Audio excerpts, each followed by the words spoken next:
Wake up, Toby Johnson. I'm Emily in this First Things First period on Monday, March 14th, 2016. That means it's time for First Things First on TJTV. I'm Tyler. Attention to all students wishing to join the TJMS track and field team.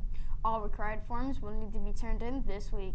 This includes the sports physical form that must be signed by your parent and doctor, as well as the head injury and concussion form, also to be signed by your parent. Both of these forms can be found on the TJMS School Loop page under the Athletics tab. Turn-in days will be today through Thursday, either at lunch or after school in the PE office. If you don't turn in these forms, you will not be able to attend practice, so be prepared and plan ahead.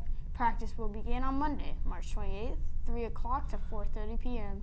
Go to the Track and Field School Loop page for more detailed information. A brief parent meeting for those joining track will be tomorrow night at 5:30 in the TJMS gym.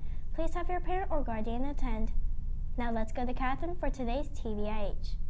This day in history.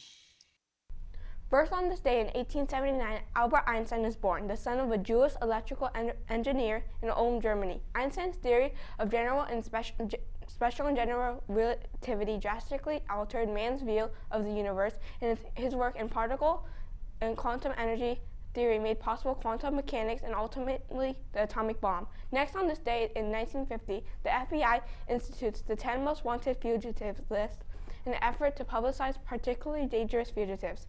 The creation of those programs arose out of a wire service news story in 1949 about the toughest guys the FBI wanted to capture.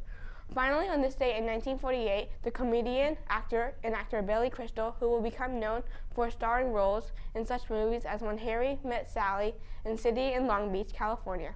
That's it for me. I'm Catherine reporting for TJTV. Now back to you. Thanks, Catherine. 8th graders, if you are interested in dancing at Franklin next year and becoming part of Fusion, auditions will take place the week after spring break, March 28th through 31st in the MP room. Registration and applications will begin the process on the first day. Dance clinics to learn a jazz and hip-hop routine will follow the next 2 days. And on the final day, dancers will try out in front of a panel of judges. On Wednesday, March 16th, Fusion will also be back on campus to pass out additional information and answer audition questions. Don't miss out. Now let's see a news package about the through-lunch schedule.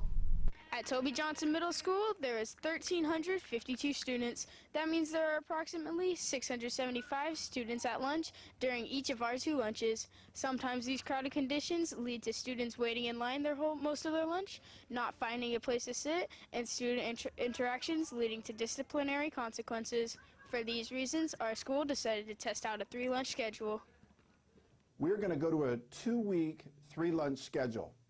The reason that we're doing this is that we want to have what's called the pilot. We want to practice and see if we actually like the idea of 3 lunches. During the 3-lunch schedule, there are approximately 450 7th and 8th grade students in the lunchroom at a time.